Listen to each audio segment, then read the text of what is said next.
Ah da da da da, oh ro ro ro ro, yeah. As you can see, oh yes, yeah, very nice.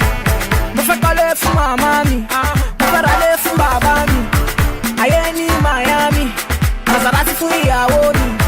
Ferrari, Versace, Ferragamo, Bugatti. Owó lóògùn tó rí, mo fẹ́ lówó bí Adénúgà. Mo fẹ́ Sosa, Rosy Pepe. All of them for me, Atiti baby now. You cannot believe what I have seen with my eyes.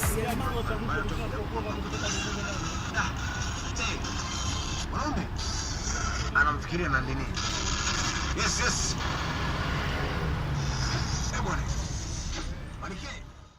As expected, our bus got into Dar es Salaam much later than expected, so it was already well gone dark, but our kind host has walked us down to this local restaurant where they're sampling some of the wares. Alex has got beef pilau, some salad. I've got maharagwe, aka beans, some greens and chapati.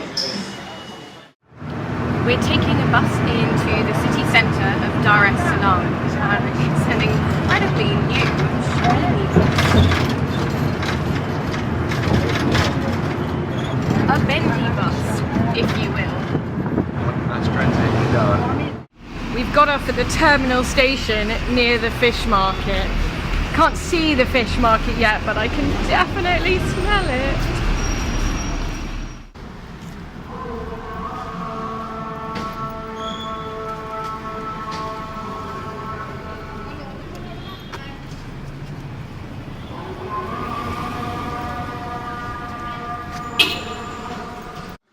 We've been wandering around the city this morning and it's been very hot, 33 degrees and very humid. But it's quite a beautiful city, lots of old colonial architecture and quite wide streets mixed with sort of modern Africa. You saw the public transit system earlier, and now we're sampling some of the very nice Indian food that they have available. We've got a vegetable thali each and some paneer bhajis. Always a sucker for paneer. My people, it is a beautiful story, na. See, I fought through defeat, now I am living a better life. And I'm thankful for the life that I am living, na. Easy, baby, okay. So this is the skull of the Canarobus. I think it's the largest bovine to have ever existed. And when it had the keratin sheaths on its horns, it could have been up to 2 meters long each. Huge, and the animal would weigh over a ton. The National Museum was very interesting, but it really is very hot and it was hard to concentrate, and it really is so hot. We've actually come to get some ice cream. And now we're wrapping up the day with a beer on a skyscraper. Cheers.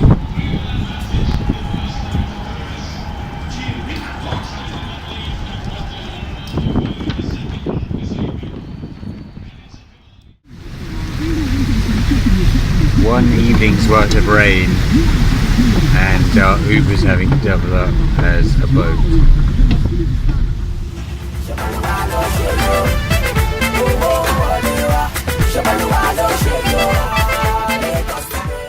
We're now in Stone Town, the capital city of Zanzibar Island.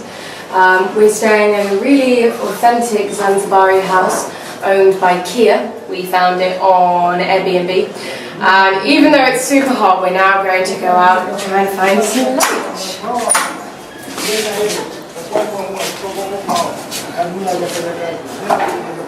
It's called the Blue House, and you can see why. Beautiful door.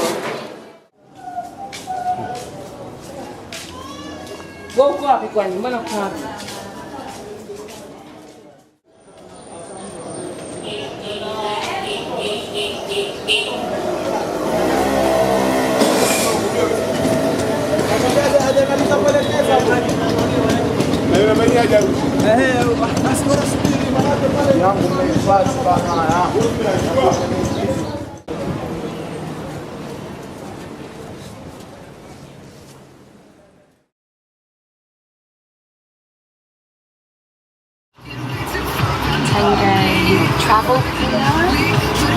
What else? Tango tie. Tango guitar cases.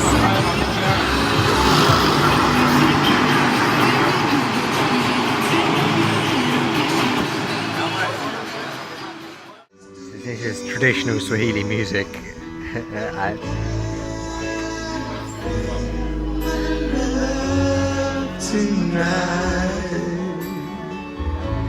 It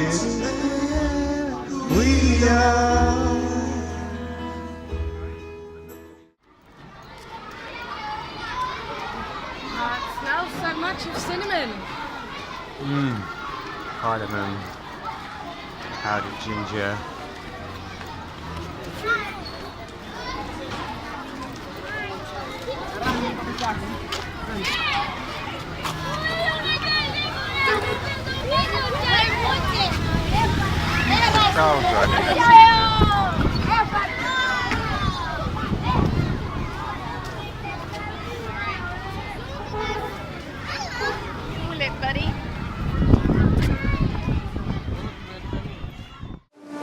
Since the 8th century, the Zanzibar archipelago has been trading internationally with Arabia, India, China. It came under a period of Portuguese control from the 16th century, and then from the 19th until 1964, when there was a revolution.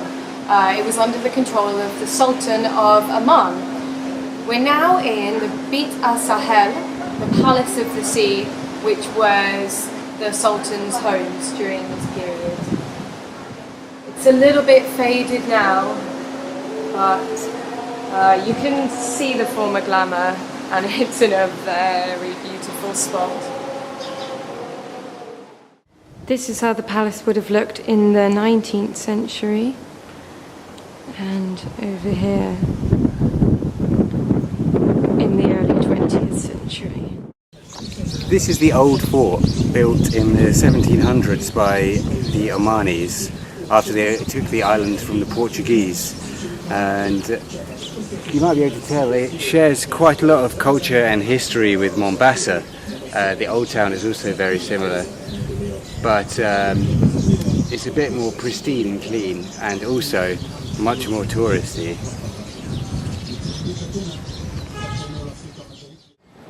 This afternoon we visited the old slave market in the Anglican Cathedral. There's a very in-depth exhibition on the slave trade in East Africa, which was both very sad and also very interesting because it's really quite distinct from the Atlantic slave trade that we learn about in school, that we know a lot more about.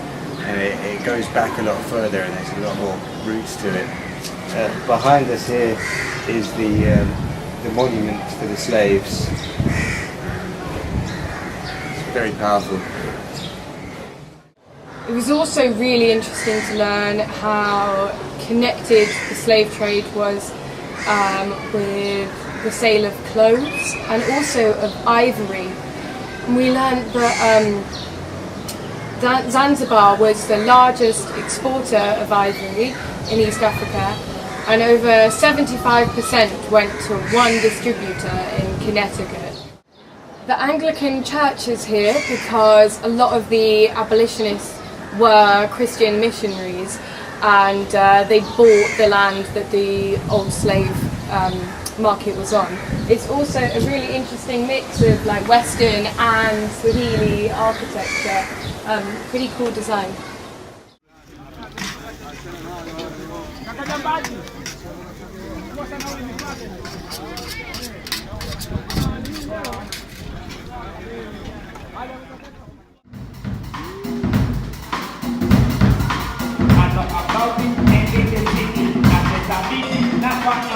You know the beat, I know the beat, this is the poetry, I know the beat. Rapping, rapping, rapping, rapping, rapping, when you did it,